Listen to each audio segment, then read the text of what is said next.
tena tasi komandoti. Keessattuu maqaa amantiitiin mee waan ajaa'ibaa isinii kaasa. Muhammad Ali jedhama. Hayyuu cimaa, goota cimaa, dhalataa Harargeeti. Gaafii takka qofa gaafate. Gaafii takka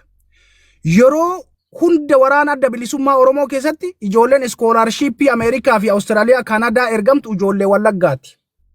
Deemaa barnoota baradhaa jedhanii iskoolaarshiippii ergan. Muhammad Ali kuni sila nutillee barnoota barannee yuunivarsiitii keessaa ijoolleen dhufte Harargee keessa, Walloo keessa, Jimma keessa injirti. Maaliif carraan iskoolaarshiippii kuni nun geenne? Nuti maaliif mintoof hima qabannee misin gama namaa qofforraa?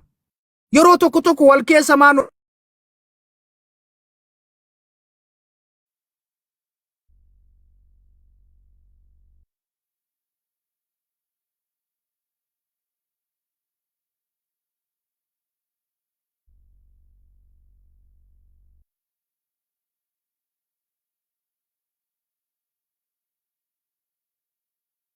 Mubarak kumta sensa Mubarak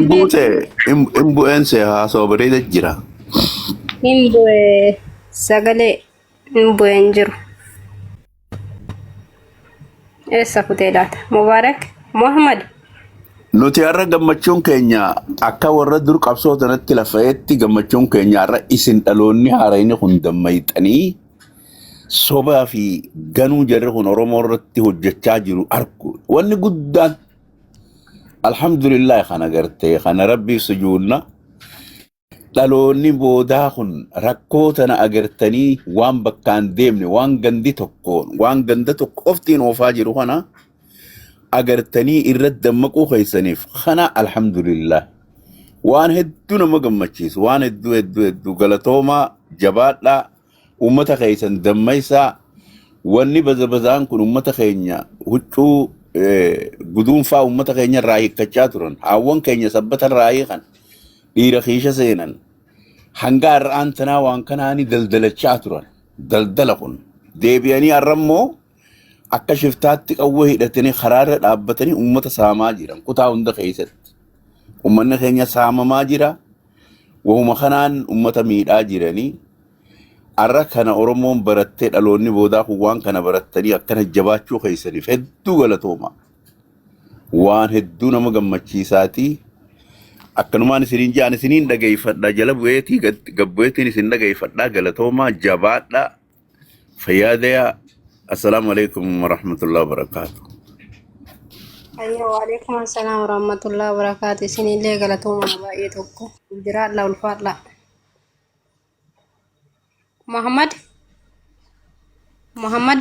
Muhammad illee kutee gairi inshallah ummanni bu'ee dhume Abdi Mukhtar haala faatee efan ummanni maal ta'eera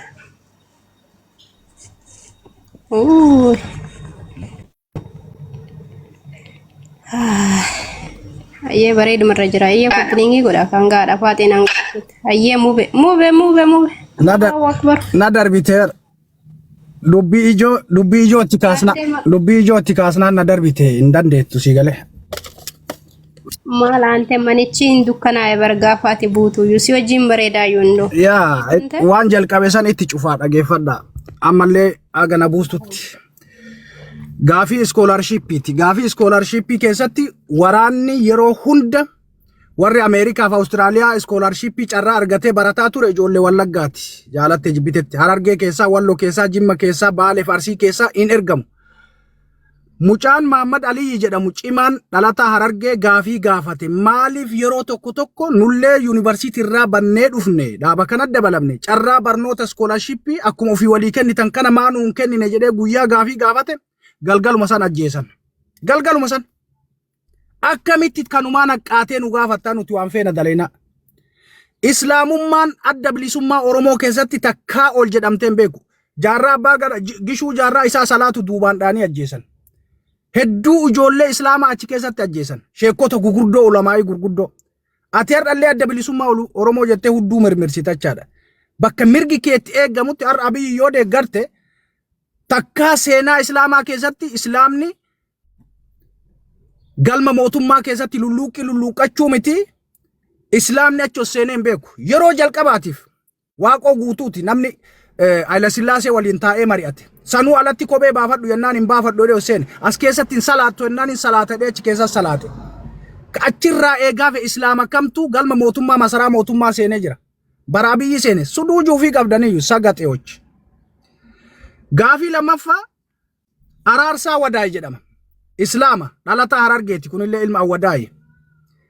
ummatuma kana gaafii gaafate adda bilisummaa Oromoo gaafii gaafate akka itti nu bulchitatti nu bulcha Wama takka waan dubbannu hin qabnu garuu akkaataa ittiin nu bulchitan sirreessaa karaan isin ittiin nu bulchaa jirtan karaan isin ittiin nu oofaa jirtan kun galma nun geessu waggaa 60-70 bosona keessatti dhukkeen nurraa kaate biyya keessaa haadhaaf abbaan keenya du'aa jirti qabsoo waggaa 60-70 fudhattu addunyaarra hin jirtu karaa isin ittiin nu bulchaa jirtan kanatu sirrii hin jiru karaa ittiin nu bulchitan sirreessaan isin jala deemna ajajamtoota jennaan galgaluma san ajjeesan araarsaa wadaay muslima dhalataa Harargeeti waan isin hin beekne siimul jira baradhu narra aartee arrabsuu fi jinni himaal dhiiftee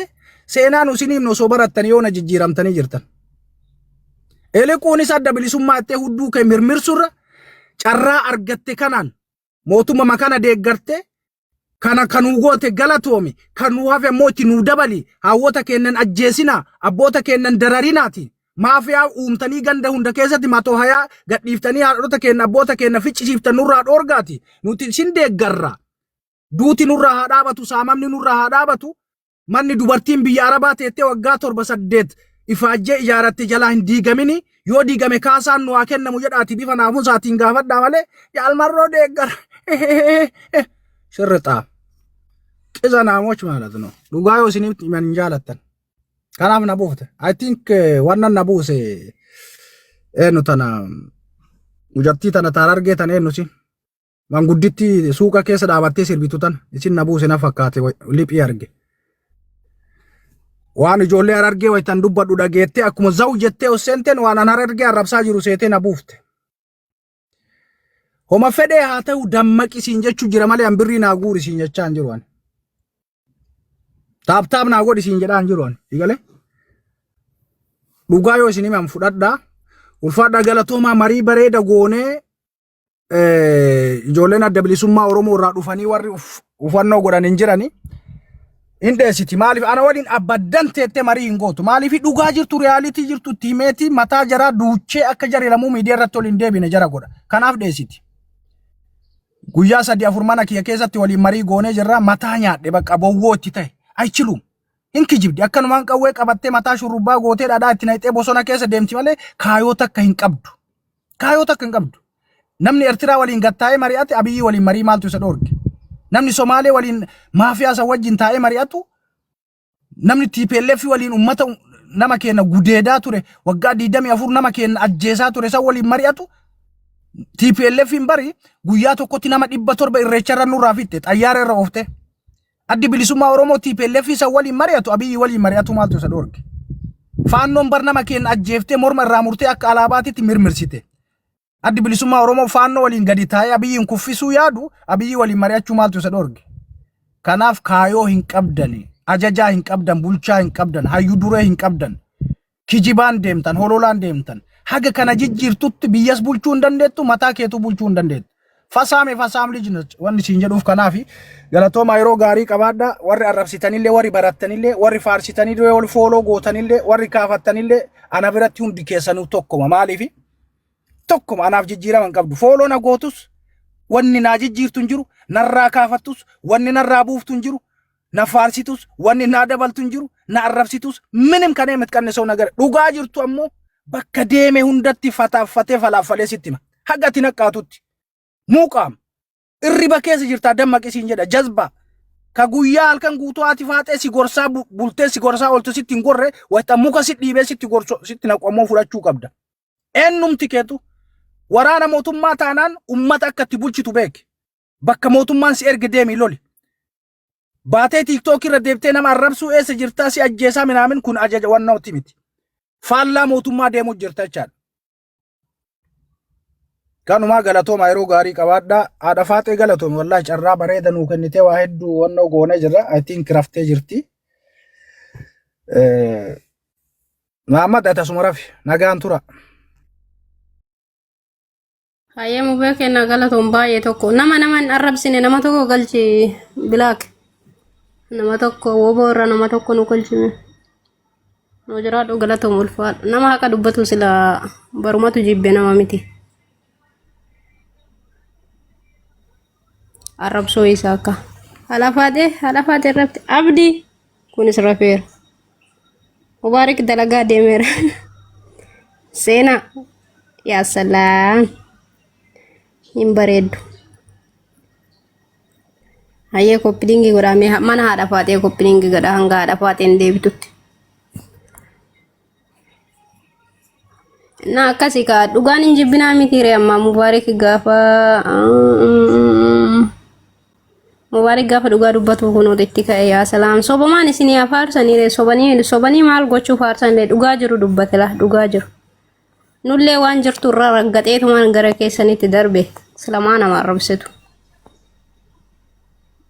dhuguma dubbatee bara amma soba jiraare harkaan lafa qaballa mubaarikii jedha hundi keetu dhugaa maal dubbata wallahi dhuguma bare wantoota gandummaa irratti ijaaramanii wantoota adda addaa akka gandaati akka wal beekanitti walitti ijaaranii mucaan kee waraana jira mucaan kee milishaadha abbaan manaan kee kanaadha jedhanii wal qeeqanii wal arrabsan kana jecha man dhugaa waanuma jiru dubbatee bar waanuma jiruudha bar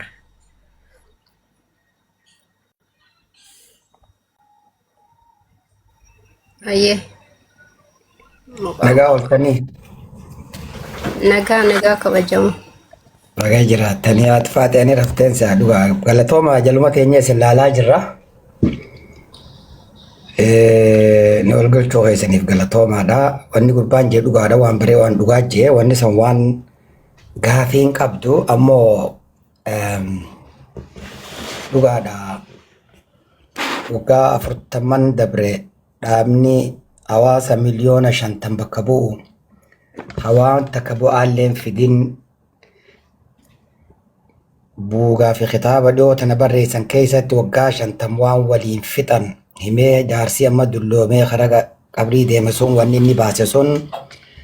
shiruma duraanuu biyya keessa taa'anii hojjetaa turan baase waggaa 50 moo 40 soddoma wayyaaneen bulchite sun manni Oromoo Islaamaa fi Kiristaana Beentee fi Maarree jidduutti uumanii waliin fixan nama kana gandasanii ajjeese jee himuu didanii amma eega gara galaa ka'an himani duuba wanni dhaabni adda bilisummaa Oromoo juu jechi adda bilisummaa Oromoo juu haddur waggaa 30 dura warroota qabsoo dhugaadhaan itti amaneetu bahee ammoo keessatti bineensaa ture dhugaadha duruma sanurraa hoo wannummaan hooggansa ture durumarraa hoo ummata qoomii biraatiif dalagu ture wanni gurbaan jee dhugaadha manni gaara keessa yaa'ee diinaa wajjiin mare hannajuu obboleessasaa wajjiin mari'achuu dhabu dogoggora first for all ani mootummaa amma biyya jirtu nan deeggaru ammoo wanni waa lama hogu kompeer goote khairra wayyaa namni fudhata ummata miliyoona 70tiif namni wayin bilisoomsa jee waggaa 40 kajijjiirama tokkoon fidin gatuu malee nama gatuu nama hidhuu achi keessatti waan isaan hojjetan baqataa yeroo dheertuuti nullee inni turree ni beeyna waa hedduudha beeyna waan obboleessa keenya jee gurbaa tokko kareefa as fudhate kan Harargee ajjeesan san dhugaa akkasuma ajjeesan so kuni Oromoon beekuu qabdi dhaabni kuni guutumatti shutdown ta'ee cufanii kutaan 11 Oromoodha dhaaba ifii qabu haareetti kutaan 11 keessaa mul'atu namni dhugaan Oromoo ta'e dhugaan argamu jaarratan malee wanni adda bilisummaa Oromoo jedhee deddeemu kun tasuma Oromoo akkam bilisoomsin Oromoon tana jala sarartee beekuu qabdi laalamma fakkeenyaan isinii kanna bakka 6 jirti waggaa 30 duraas bakka 4 turte amma shaneen jaan kun shanan gumii baafatanii ofiisii baafatanii maarree baafatanii ifumaaf ammoo obboleeyyan keenya warri Wallaggaa warra qabsaa'oota dhugaati beeka kaallee ni qabanii finxaaleeyyii isaaniitu uummata Oromoo jaamse oguna kana joo gandatu qoson ta'in finxaaleeyyii beekaa isaanii ka Oromoo keessatti miqamee qabsoo Oromoo san keessa tureetu yoo kanatti riftee laalte hogguma takka illee hayyamneef kutaa biraatiif beekaa isaa kutaa biraatiif akka waan kana hoogganu hunda gatan Harargee kanarraa nam torba moo saddeet ajjeesan wanni adda bilisummaa Oromoo jettu san hoogganoota meeqaa dhume namni silaa Oromoof yaadu ummata alagaa kanaa wajjin afaan shammoo jahantu baddaanii biyya jirru tanallee namoota hedduu community faa waliin waan ni janna walgahii goonu gaafa wayyaan irra qabsoon deemtu san nu gaafachaa turan sa'isin Oromoon miliyoon 70 dhaaba jabaa qabdan namni nama hagana qabu dhaabni ummata kana bakka bu'e saboota xixiqqaahuu dhaaba isaanii uumee if jala gurmeessee waa barsiisee ittuu irkataniiti dhaabbolee biraatiifuu carraa laateet sossoohaa isiniin Tigreen namti 50 namti 20 lafarra ooftu kun akkuma tuu jedhaniitti haasaa walii hojjaasaa dadhabnee turre jechuu yeroo duraa sababni isaa waraana adda bilisummaa Oromoo jee alaabaa ol qaqqabu akkuma gurbaan reefu jee rifeensa babbareeffatanii magaalaa keessa moobaayila 3-4 qaban yoo agartan moobaayilummaan isaan qabaniiru wannummaa isaan gaara keessaa hojjetan waan ajaa'ibaati biyya alaa kanatti horii gaafa dur guurratan akkaataan itti guurratan hundi olaalte sirna addaa qaban dhuguu kana jennu adda bilisummaa Oromoo namni tokkollee kajibbe hin jiru itti baafnee itti dhumne obboleen keenya keessa dhume ammoo Oromoon amma tana beektee jala sarartee ummata kan dhaaba waan jiru kan adda bilisummaa Oromoo waan jiru kan laalamma Finfinneetti alaabaa itti kaneen nam 5 filmaata yaanii deeman kan Daawud wajji jirus garee biraati gareen taan mootummaa wajji jirti gareen taan waan adda addaa jiran ammoo ittiin fayyadachuudhaaf dhaaba waan biiroon qabne bakka taa'insuman qabne walgahii takkan godhin eenyummaa isaan beeyne dhaaba shammoo 6 mootummaa nama bii jirtulleen ta'irra daraniiti dhaaba shammoo 6 uumaniiti maqaa baasaniiti hanqa filmaanii dhufutti nama keessa jirra gootee ifannu nama 20 dhaaba uume baatee takka keessatti dhaaba 8tu jira kan maqaa Oromootiin amma sababni isaa maali addunyaan bitti takka oguu filmaata seentu miliyoona 400 kannan miliyoona 400 san fudhatamuudhaaf waa'ee dimokiraatii jaamtu dhaabbilee hamaa mootummaa tanaa wajjin falmu carraa kanneef achi keessaa akka mul'atan loogoo isaanii garsiifatanii ofiisa isaanii banatanii kana hundaaf horii kennamu filmaata gaggeessamuudhaaf yoo waan akkanaan uumne horii isaanii harkatu lammaffaa ummata Oromootillee burjaajjeessanii filmaataatti ejanii addunyaas garsiisanii godhuudhaaf dhaabni amma biyya bulchu kun yoo agartan hin beekne miidiyaa irratti TV irra dhiyeessanii innaati hagaree afaan Oromootiin dubbata dhaaba azeemaa jiru afaan Oromootiin dubbata kan Oromooti jedhanii dhaaba yoom dhaabbatee hin beekne biiroota kan qabne shabboon dhiyootanaa miidiyaa shabboo jiru gurbaa tokko gaafate direedhaawatti adda bilisummaa Oromoo bakka bu'ee filmaata jirra jee isin nam meeqaa kan amma qaadhimamee filmaataaf sossohaa jiru nam meeqa qabdanii jennaan nam 3 jee kunuu sheemii mirabbii jaa qabaleen takkaa'u nam 3 ammaaf nam 3 qabna nam tokkos federaalaaf ergachuuf tokkos naannoo Oromiyaa kaanis akkasitti godhaa jirraa fuulduraaf itti fufnee gaafataa jirraa jeen lammaffaa gaafii dhiyeessee waan jeen waajjirri keessaniis waajjira harkattanii jeen hin arganne ganaa falmu jirraa akka waajjira nuu kanneenii jeen ummata miliyoona 50 bakka buune juu filmaata nu filadhaa jee alaabaa ol qaqqabu maallaqa abiyyi irraa fudhatee kabiiroon qabne hagana kagaara jiru dhiise kabiyya keessa jirulleen ummata Oromoo arrabsuudha barkun arraba ummata Oromoo gaggabuudha maqaa isaanii nyaachuudha miliyoona 50 bakka buune jaanii waajiran qaban kandideetii nam 500 ol nam 5,000 qabaachuu qaban turan because Oromiyaan guddoodha kandideetii ogujaan naannoo hundarraa kafilamu qabalee hundarraa kafilamu amma fakkeenyaaf magaalaa Dirree Dhawaa keessatti namni 20 argamuu qaba qabalee sanitti nam 3 filannoo tanaaf dhiyaanne nama jiru biiroon qabnu nama jiru ganaadha gaafanna jiru eenyu kandideet godhatanii miidiyaa dhiyeessanii addi bilisummaa Oromoo akkamii bulchitan biyyataan yoo qabattan jaanii addunyaa agarsiisan laal kuni naggada taate Oromoon garayyuuni biyya kee isaanillee namtichi amma biyya bulchu kunis ummata gataa ijoollee gataa haadhee gataa hunda reefuu himtanii jirtan kan akkasii gatu hoguu carraa itti fayyadatu immoo as fudhatee bobbaasee Asaabaa keessa alaabaa ol qaqqabaayee akkasii hojii nam diidam kaan biliyoon 5 kaan biliyoon 10 kannanii fi amata 5 as deemu kan inni bulchu isaanis kun miliyoona 5 kanaan jiraachuuf maqaa Oromootiin naggaduun dhaaba kana gabaabduutti isinitti hin dheeressu uummanni kun uummata Oromootiin gattaa'e waan ta'eef Oromoo ofirraa beeytee waan amma biyya keessaa deemus sooshaal miidiyaa kanarratti illee olola oofanii amma namoota hedduu gadhiisanii propagaandaa isaan kanaatum mootummaa nama bulchutu ilmaan abbaa gadaa jaan tokko